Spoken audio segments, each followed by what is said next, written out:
MGTOW Masterpiece videos are made possible by excellence within the MGTOW community. Join our Renaissance project by submitting your own Masterpiece MGTOW video today.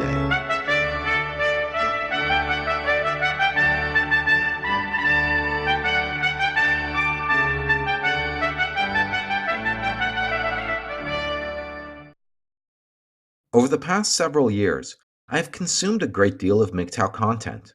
As a way of thinking and way of life, MGTOW has always appealed to me.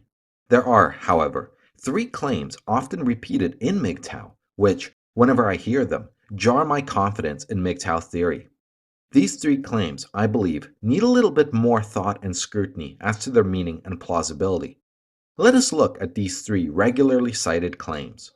My only exposure to these claims comes from having heard them from MGTOW content producers and nowhere else.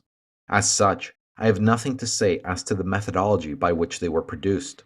The first, and perhaps the least jarring, is the statistic which informs us that 50% of marriages end in divorce and 70% of divorces are initiated by women. Now, I have heard content producers ask the question, would you want to enter a contract with a 70% failure rate? Well, maybe this question is just a slip of the tongue, as this question cannot be formulated in the manner it is based on what these numbers mean. Let us parse these statistics on the basis of 100 married men. 50 will stay married, and 50 will at one point experience divorce. Of the 50 who are divorced, 70% will have divorce initiated by their wives. This translates to 35 of the 100 married men who will be divorced due to the initiative of the woman. Conversely, 15 women will be divorced by their husbands. So, on the basis of the original 100 men, men have a 35% chance that their wives will initiate divorce, and wives have a 15% chance that their husbands will initiate a divorce.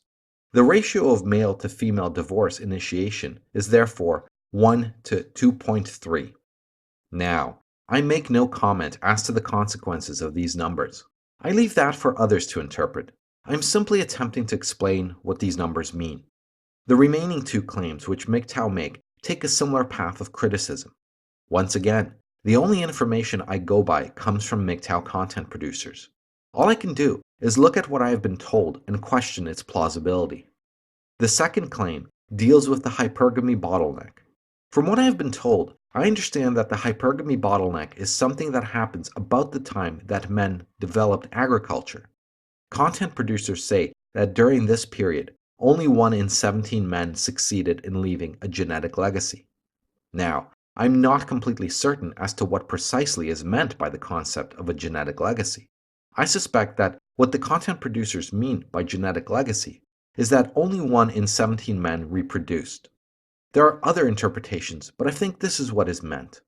Certainly, this interpretation fits in with MGTOW content producers' overall approach to hypergamy, with the proviso that this is the meaning of the concept of genetic legacy.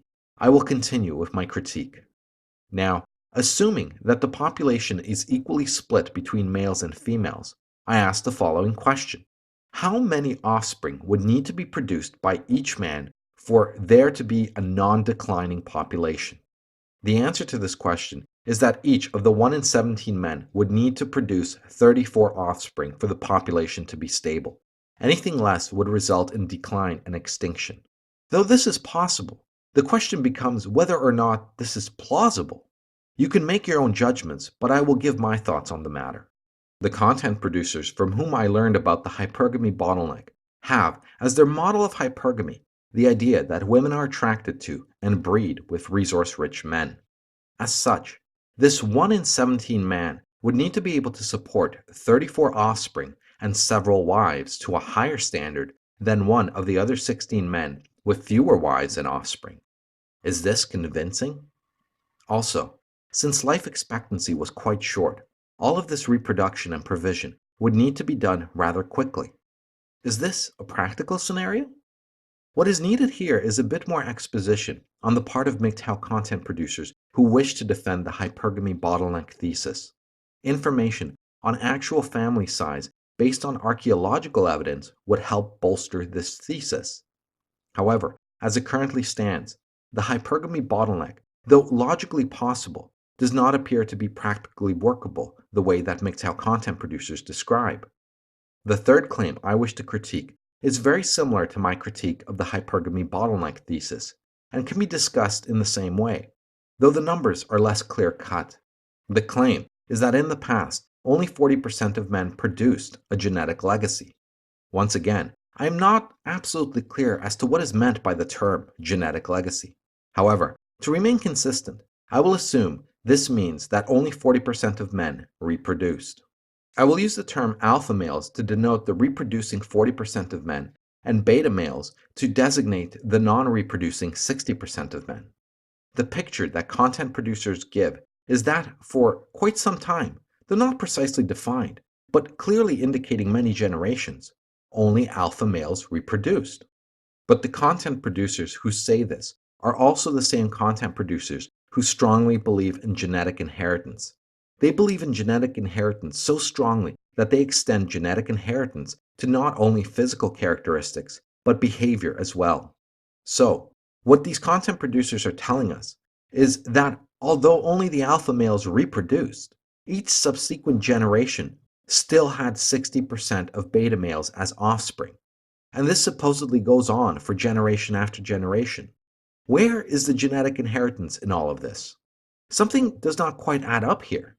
Once again, it would be ideal for a defender of this thesis to bring forward additional expository arguments and evidence to account for this discrepancy.